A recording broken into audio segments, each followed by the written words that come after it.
Ek sou nou natuurlik vir myself baie probleme gespaar het, as ek maar net geluister het. Ek sou nou natuurlik vir my baie pyn en baie hartseer gespaar het, as ek maar net geluister het na die woord van Yahweh, as ek maar net geluister het na sy stem, en weet jy, toe ek groot geword het en ek is 'n tienerseun, sou dit my baie verdriet gespaar het, as ek maar net geluister het na my pa. As ek maar net geluister het.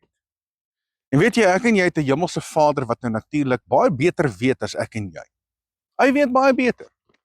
As ek sy woord vat, dan kom ek agter, sy woord weet baie beter as wat ek weet. En sy woord het die antwoorde.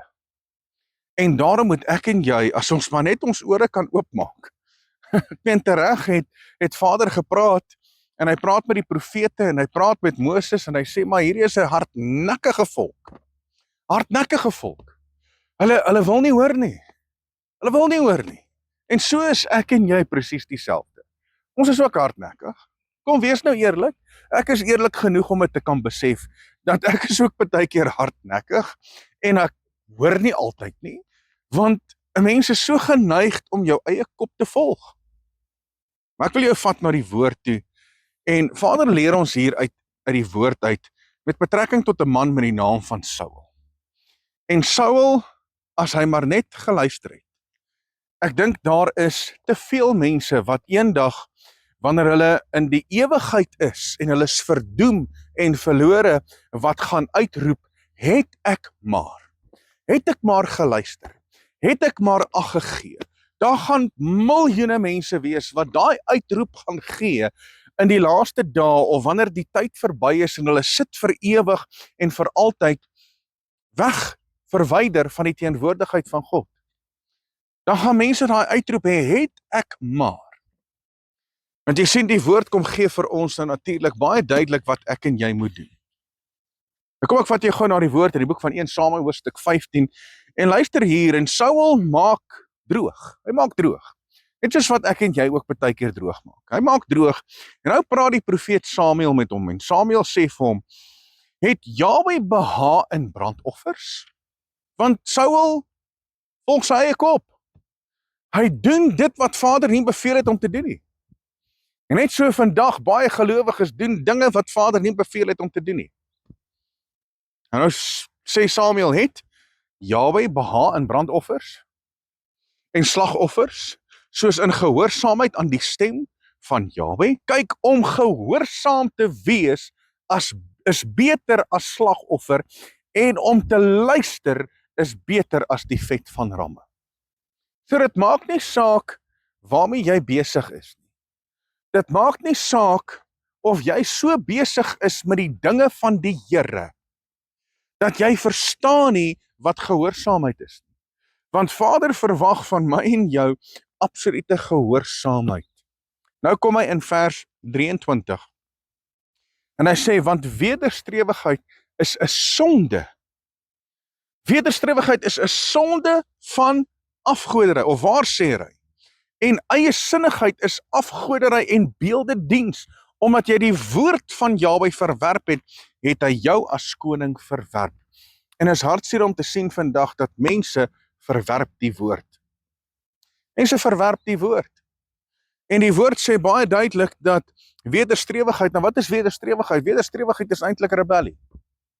Dis eintlik rebellie. En net soos wat die bende van Korag in die tyd van Moses gerebelleer het teen die woord, teen Yahweh, teen die leierskap van Yahweh, is daar vandag mense wat rebellie in hulle hart het, hulle rebelleer teen die woord, en die oomblik wanneer jy sê, maar die woord sê, dan rebelleer hulle en sê, nee, dis nie hoe ek glo nie. Dis nie hoe ek dit sien nie. Dis nie hoe ek dit interpreteer nie. My opinie is die volgende. Weet jy wat? Vader is moeg vir mense se opinies. Vader is moeg vir mense se opinies. Vader wil net hê dat jy gehoorsaam moet wees aan die woord. Dis so eenvoudig. Dis so eenvoudig. Want hy sê dit tog. Hy sê, ouens, julle is 'n hardnekkige volk. Julle wil nie hoor nie. Julle is hardnekkig. En ons sien dit reg deur die woord, hoe daar hardnekkigheid is en wederstrewigheid is en rebellie is teenoor wie? teenoor die skepper van hemel en aarde en teenoor sy woord. En vandag is daar nog steeds rebellie in mense se harte. So ek wil hierdie woord vandag vir jou gee, sodat jy kan besef, maar daar kan nie enigsins rebellie in jou hart wees nie. Daar kan nie wederstrewigheid in jou hart wees nie, want die woord sê dis 'n sonde van waarsêry. Met ander woorde, dis witchcraft. Dan wonder ons as mens, maar hoekom val alles uitmekaar uit? Hoekom val my lewe uitmekaar uit? Hoekom gaan dit so met my kinders? Hoekom gaan dit so by die werk en met my besigheid? Waarom gebeur hierdie goed met my? Dan as jy so 'n bietjie ondersoek gaan instel, dan kom jy agter, maar mense is wederstrewig. Hulle wil nie hoor nie. Hulle is ongehoorsaam. En daar's rebellie in hulle hart. En as daar rebellie in hulle hart is, dan beteken dit daar is witchcraft. Dis waarsêry. Dis afgodediens.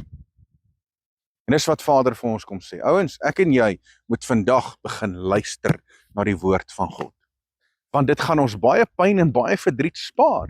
As ek dit maar net gedoen het van die begin af, as ek maar net 'n gehoorsame kind was, het ek dit my baie pakslae gespaar. Het dit my baie verdriet en pyn en hartseer gespaar. As ek maar net geluister het, het dit my uit baie moeilikheid uitgekry. Maar omdat ons as mens nie luister nie, val ons elke keer in dieselfde ou dingetjie en ons val in 'n groef en ons verwoes ons eie lewe, juis omdat ons nie luister nie. En Vader verwag van ons dat ek en jy 'n oor sal hê vir sy woord. 'n Oor sal hê vir sy gees, vir die invluistering van sy gees, dat ek en jy gehoorsaam sal wees. Nie ons eie opinie, of ons eie wil, of dit wat ons graag wil doen nie. Nee. Saul het daai fout gemaak.